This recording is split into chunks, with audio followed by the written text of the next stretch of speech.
big day today in Washington County.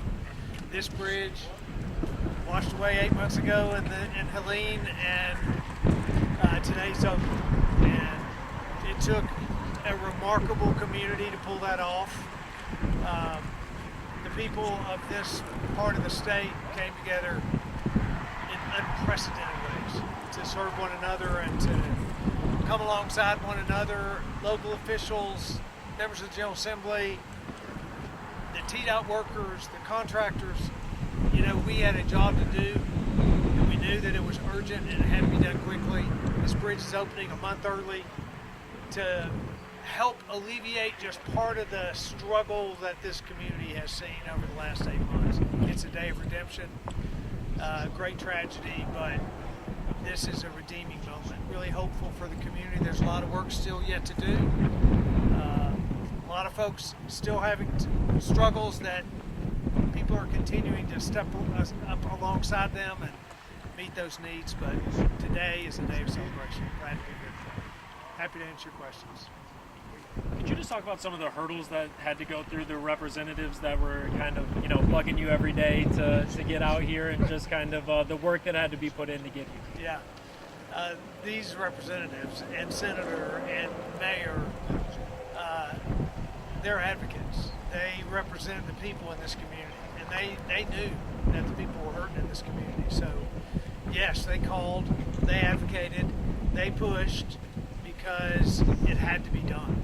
And we responded to that because it had to be done. And so I think the partnerships that have taken place in this community to make this bridge, which is just one example. We opened a bridge last week that also was, in record time, and we've opened roads. We have continued to build and continue to rebuild, and a lot of it is because of the work of the people in the community and those that represent them. So there's a lot of progress that has been made and is still to be made in East Tennessee. Where does the reopening of this bridge put us on the road to recovery? Well, I think it's an example. It's one example of a long road of recovery. It began the day after the flood. This is a stepping stone. It is a point on the path to recovery. As I said, there's a long way to go. There's a lot of work yet to do, but we are very hopeful about where we are in that progress, and we'll continue to do it until the job's done. Are there any specific projects that you could mention that are nearing completion here in the year? Yeah, why don't you talk a bit about particular road projects or bridge projects that are underway? So in the aftermath of Hurricane Helene, as you all know, we had 49 closures as a result of that. And so we went to work the next day, as the governor said, and we got many of those open very quickly.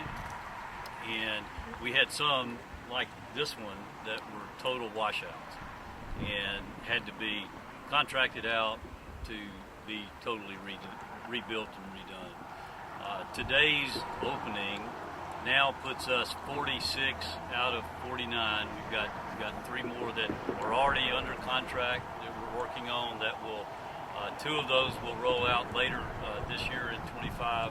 One will go into 26, I believe. But we're on the road to recovery here to be able to make sure. And as the governor said, the asphalt and the steel and the concrete that we see here today does not represent the true community input that we have seen over the last 8 months since this hurricane hit. It truly has been a community-wide, state-wide effort, including our federal partners, and as you see here today, our state legislators. So we're close to the end from a TDOT standpoint, but there's still a lot of people who've been impacted, who are suffering, and the effort continues to go on to help those people as well. And I'll add one other comment. And Butch said this earlier, the commissioner said earlier, that we are talking about steel and concrete and asphalt, but this is about people. It's about the people of Upper East Tennessee, the people of Washington County. This is about serving the people, and that is what the effort has been for 8 months, and it'll continue to be going forward. How vital was the Modernization Transportation Act and the President's bill?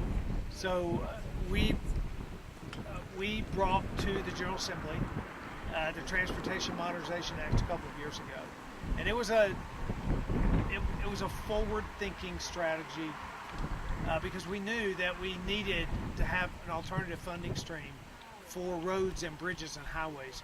We need to